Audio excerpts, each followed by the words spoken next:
અને હવે સમાચારો પર નજર કરીએ। મહેસાણાથી સમાચાર છે। ઉચરપી ગામ નજીક ટ્રેની વિમાન ક્રેશ થયું છે। બ્લુ રે એવિએશન કંપનીનું વિમાન ખેતરમાં પડ્યું। ટ્રેનિંગ લઈ રહેલી મહિલા પાયલટ ઇજાગ્રસ્ત થયા છે। અલોખ્યા પેચેટી નામના ટ્રેની પાયલટ ઇજાગ્રસ્ત થયા। વિમાન ક્રેશ થવાનું કારણ હજુ જાણી નથી શકાયું। દિવેલાના ખેતરના ટ્રેનિંગ માટેના 2 સીટર પ્લેનનું ક્રેશ લેન્ડિંગ થતાં એમાં સવાર ટ્રેની પાયલટ ઇજાગ્રસ્ત થતાં મહેસાણા સિવિલ હોસ્પિટલમાં સારવાર માટે દાખલ કરાયા છે। મહેસાણા એરોડ્રોમ પર ચાલતી પાયલોટ ટ્રેનિંગ શાળાનું વિમાન આજે અકસ્માતગ્રસ્ત બન્યું છે। બ્લુ રે એવિએશન નામની company pilot training school Mehsana aerodrome પર ચલાવી રહી છે અને આ પાયલોટ ટ્રેનિંગ સ્કૂલ દ્વારા જે ટ્રેની પાયલોટ છે તેને ઉડાનની તાલીમ આપવામાં આવી રહી છે।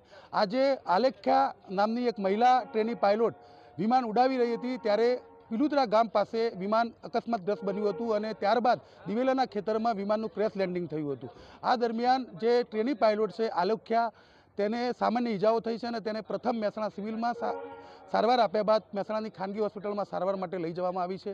જોકે આ બાબતે કોઈ સત્તાવાર નિવેદન હજુ સામે નથી આવ્યું। એટલે બ્લુ રે એવિએશન કંપની દ્વારા પણ આ અકસ્માત કયા સંજોગોમાં થયું તેની કોઈ સ્પષ્ટતા નથી કરવામાં આવી। પરંતુ મહેસાણામાં જે પાયલોટ ટ્રેનિંગ શાળા ચાલી રહી છે અને આ પાયલોટ ટ્રેનિંગ શાળા દ્વારા 2 સીટર પ્લેનનો તાલીમ માટે ઉપયોગ કરવામાં આવે છે અને તેમાં જે પાયલોટ માટે જે ટ્રેનિંગ લઈ રહેલા વિદ્યાર્થીઓ છે તેમને ઉડાન ભરવાની તાલીમ આપવામાં આવે છે। આ દરમિયાન જે મહિલા પાયલોટ ટ્રેનિંગ લઈ રહી હતી અને ઉડાન ભરી રહી હતી તે સમયે વિમાન ક્ષતિગ્રસ્ત થતાં અકસ્માતગ્રસ્ત બન્યું હતું અને કયા સંજોગોમાં ક્રેશ લેન્ડિંગ થયું તેની હજુ કોઈ સત્તાવાર વિગતો સામે નથી આવી। Kamlesh Raval, News Capital, Mehsana.